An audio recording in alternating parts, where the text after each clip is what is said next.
जय श्री कृष्ण। राधे राधे। श्री कृष्ण गोविंद हरि मुरारे, हे नाथे नारायण वासुदेवाय। મિત્રો, આ ચૈત્ર માસમાં આપણે સાંભળીએ ઓખાહરણ વાર્તા રૂપે ખંડ 8મો। મિત્રો, જો તમે ચેનલ પર નવા હોય તો આ ચેનલને સબસ્ક્રાઈબ કરી દેજો, જેથી તમને આગલા વિડીયોની માહિતી મળતી રહે। ખંડ 8મો, શોણિતપુરમાં યુદ્ધ સમારંભ। વૈશંપાયનજી બોલ્યા, ત્યાર પછી વિવિધ પ્રકારના વાજિંત્રો ગાજી ઉઠ્યા હતા તથા શંખોના ગગનભેદી ગંભીર અવાજો સાથે ભૂત માગધ અને બંદીજનો ઉત્તમ સ્ત્રોતો દ્વારા સ્તુતિ કરવા લાગ્યા। ઊંચા મુખો કરીને ખડા થયેલા મનુષ્ય તેની વિજય સૂચક આશીર્વાદ આપવા લાગ્યા। તે સમયે ભગવાને સોમ, સૂર્ય અને શુક્ર સમાન તેજસ્વી રૂપ ધારણ કરી લીધું હતું। હે રાજન, તમારું કલ્યાણ થાઓ। આકાશમાં ઉડી રહેલા વીતના નંદન ગરુડજીનું રૂપ ભગવાન શ્રી હરિના તેજથી વ્યાપક થઈને અધિક શોભાયમાન થઈ રહ્યું હતું। તે સમય કમળનયન શ્રી કૃષ્ણ ભગવાન પણ દાનવેત્ર બાણાસુરનો વિનાશ ઈચ્છતા હતા। તેમણે 8 બાહુ ધારણ કરી હતી। પર્વતાકાર દેખાઈને તેઓ ખૂબ શોભતા હતા। તેમના જમણા 4 હાથમાં ચક્ર, ગદા, બાણ, તલવાર અને ડાબા 4 હાથોમાં શાંડિર્ઘ, ધનુષ્ય, ચાપ, શંખ અને ઢાલ ધારણ કર્યા હતા। બલરામે પણ સહસ્ત્ર દેહો ધારણ કર્યા હતા। પછી શ્વેત આયુધોની ધારણ કરતા હોય શૃંગોવાળા કૈલાશ પર્વતના જેવા અને કોઈથી પણ પરાજિત કરવાને અશક્ત એવા શ્રી કૃષ્ણે ઉદય થતાં સૂર્યનારાયણ પેઠે પક્ષી શ્રેષ્ઠ ગરુડ પર બિરાજીને પ્રયાણ કર્યું। ત્યારે રણસંગ્રામમાં પરાક્રમ કરવાને તૈયાર થયેલા પ્રદ્યુમ્નનું શરીર સનંત કુમારની જેવું પ્રગટ થયું। બલિષ્ઠ ગરુડજી પણ પોતાની પાંખોને અતિ વેગપૂર્વક ચલાવીને અનેક પર્વતોને કપાવતા હતા। તેઓ વાયુના માર્ગને રોકતા આગળ ને આગળ ગતિ કરતા હતા। પછી તો ગરુડજીએ વાયુથી પણ અનેક ગણી ગતિને ધારણ કરી સિદ્ધો અને ચારણોના સમૂહના શુભ માર્ગે ઉતરી રહ્યા હતા। પછી બલરામે રણભૂમિમાં અતુલ બળવાન શ્રી કૃષ્ણને કહ્યું, શ્રી કૃષ્ણ, આપણે ક્રાંતિરહિત કેમ થયા છીએ? જાણે કે આપણે પહેલાં હતા તેના કરતાં જુદા જ હોઈએ એવું લાગે છે। તેનું કારણ શું? આપણે સુવર્ણ સમાન કાંતિવાળા થયા છીએ, તો આ શું છે? આની પાછળનું જ કોઈ સત્ય હોય તે મને કહો। શું આપણે મેરુ પર્વતની બાજુએ જઈએ છીએ? ત્યારે શ્રી કૃષ્ણે જવાબ આપ્યો, હે શત્રુ નિસુંદન, મને લાગે છે કે બાણાસુરનું શોણિતપુર હવે નજીકમાં આવી ગયું છે અને તેની રક્ષા માટે બળ્યા કરતો આ અગ્નિ બહાર નીકળી રહ્યો હોય તેમ લાગે છે। એ આહ્વનીય અગ્નિના તેજથી યુક્ત આપણે થયા છીએ। તેથી હે બલદેવજી, આપણે વર્ણ પણ બદલાઈ ગયો છે તેવું જણાય છે। ત્યારે બલરામ બોલ્યા, જો આપણે બાણાસુરના નગરની નજીકમાં જઈ રહ્યા હોઈએ અને તેથી જો ક્રાંતિરહિતપણાને પામ્યા હોઈએ તો હવે આ બાબતમાં આપણા માટે જે કલ્યાણકારી હોય તે તમે બુદ્ધિપૂર્વક કરવા માંડો।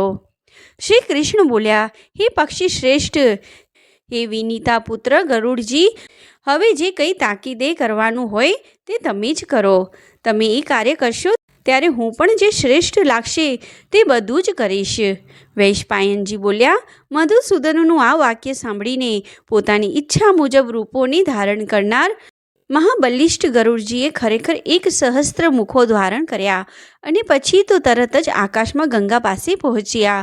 આકાશ ગંગામાં કૂદી પડ્યા અને તેમણે પુષ્કળ જળપાન કર્યું। પછી ગરુડજી પેલા અગ્નિની પાસે જઈને તેના પર જળ વર્ષા કરવા લાગ્યા। તેમ કરીને બુદ્ધિવત ગરુડજીએ અગ્નિને શમાવી દીધો। તે રીતે આહ્વનીય અગ્નિ શાંત થયો। પછી આકાશ ગંગાથી આહ્વનીય અગ્નિને શાંત થયેલો જોઈને ખુદ વિનીતા પુત્ર ગરુડજી પણ આશ્ચર્ય પામ્યા હતા। તેઓ બોલ્યા, અહો, આહ્વનીય અગ્નિનું અદ્ભુત પરાક્રમ છે, જે અગ્નિયુગના પ્રલય કાળે સમગ્ર વિશ્વને ભસ્મીભૂત કરી નાખે છે। તેણે શ્રી કૃષ્ણનો રંગ પણ બદલી નાખ્યો। પરંતુ આ ત્રણેય પુરુષો શ્રી કૃષ્ણ, બલરામ અને પ્રદ્યુમ્ન ત્રિલોકનો પણ મુકાબલો કરવાને શક્તિમાન છે। આહ્વનીય અગ્નિ શાંત થતાં જ પક્ષીરાજ ગરુડજીએ ત્યાંથી આગળનું પ્રસ્થાન કર્યું। તે સમયે તેઓ પોતાની પાંખોને આયુધથી વધુ વેગપૂર્વક ફડફડાવતા હતા અને ભયંકર ધ્વનિ કરતા હતા.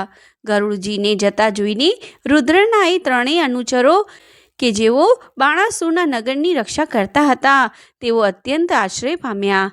તેઓ બોલ્યા, અનેક રૂપોવાળા ત્રણેય પુરુષો સાચે જ ભયંકર છે. આ ત્રિપુટી અહીં શા માટે આવી હશે? એ ત્રણેય કોણ હશે? પર્વતોના સમૂહમાં રહેનારા ત્રણેય અગ્નિઓ આ પ્રમાણે વિચારતા હતા, છતાં એ કોઈ ચોક્કસ નિર્ભય પણ આવી શક્યા નહીં. પછી એ ત્રણેય અગ્નિઓએ એ ત્રણેય યાદવો સાથે યુદ્ધ કર્યું. તેઓ જ્યારે યુદ્ધમાં વ્યસ્ત હતા ત્યારે ત્યાં તેમની ગગનભેદી ગર્જનાઓ થઈ રહી હતી, જાણે ભયાનક સિંહ ભયાનક ગર્જના કરતો હોય. તેવો નાદ સંભળાઈને અંગીરા નામના મુખ અગ્નિને પોતાના સેવકને તપાસ માટે મોકલ્યો. તેણે સેવકને કહ્યું, જ્યાં યુદ્ધ ચાલે છે ત્યાં તું સત્વરે જા અને બધી જ તપાસ કરીને પાછો આવ. તે સેવકે બહુ સારું એમ કહીને ચાલુ યુદ્ધને જોયું ત્યારે બધા અગ્નિઓ શ્રી કૃષ્ણ સાથે યુદ્ધ કરવા લાગ્યા છે એમ જણાવ્યું હતું. આ સર્વ અગ્નિઓના નામ હતા કુસુમ દહન, કલ્માસ, શોષણ અને મહાબળવાન તપન. આ પાંચે અગ્નિઓ સ્વાહાકારમાં પ્રખ્યાત છે. તે પછી અન્ય પણ ભાગવત વ્યક્તિઓ પોતાના સૈન્યો સહિત ત્યાં યુદ્ધ કરવાની વ્યવસ્થિત રીતે તૈયાર થઈને ઊભેલા હતા, જેમ કે પતંગ, સુવર્ણ પિઠ્ઠર, સ્વાગાંધ અને ભાજ્ર એ નામના 5 અગ્નિઓ સ્વાધાકારના આશ્રયી હોઈ ત્યાં યુદ્ધ કરતા હતા. જ્યોતિષ, ટોમ અને વિભાગ નામે 2 અગ્નિઓ વસુટંકાના આશ્રયવાળા હોય છે. તે મહાક્રાંતિવાન બંને અગ્નિઓ પણ ત્યાં સારી રીતે યુદ્ધ કરવા લાગ્યા હતા. કેવળ અગ્નિમય રથ પર બેસીને જેમણે તેજસ્વી બાણ ઉગામ્યું હતું એવા મહર્ષિ અંગીરા અગ્નિ પણ તે બંને અગ્નિઓની વચ્ચે રહીને રણમાં વધુ અતિ ક્રોધિત થયા. તેમણે મંદ હાસ્યનો દેખાવ કરીને કહ્યું, હે સગડા અગ્નિઓ થોભો, હું હમણાં જ તમને ભય ઉપજાવું છું. મારા અસ્ત્રના તેજથી તમે બળી જઈને નાસી છૂટશો. આ સાંભળીને અંગીરા અગ્નિ તેજસ્વી ત્રિશૂળ ઉગામીને મહાયુદ્ધમાં જાણે શ્રી કૃષ્ણના પ્રાણ હરતો હોય તેમ ક્રોધપૂર્વક ભગવાન સામે દોડ્યો.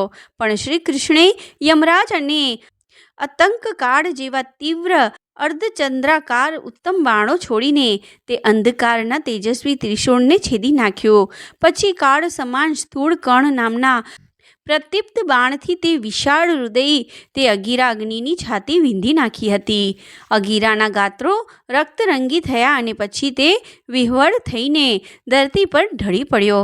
પછી બાકી રહેલા 4 અગ્નિઓ કે જે બ્રહ્માના પુત્રો હતા તે સૌ તે વેળા તરત જ બાણાસુર પાસે દોડી ગયા. પછી શ્રી કૃષ્ણ જ્યાં બાણાસુરનું નગર હતું તે સ્થળે આવ્યા. એ નગરને દૂરથી જોઈને નારદજી બોલ્યા, હે મહાભુજાવાળા શ્રી કૃષ્ણ પ્રભુ, પેલા શોણિતપુર નગરને જુઓ, ત્યાં મહાતેજસ્વી રુદ્રાણી સાથે વસ્યા છે.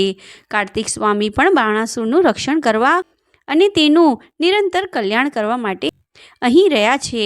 નારદજીનું આવું વચન સાંભળીને શ્રી કૃષ્ણ ભગવાન ખડખડાટ હસી પડ્યા. બોલ્યા, હે મહાનારદ, તમે સાંભળી લો અને એ વિશે ક્ષણિક વિચારો.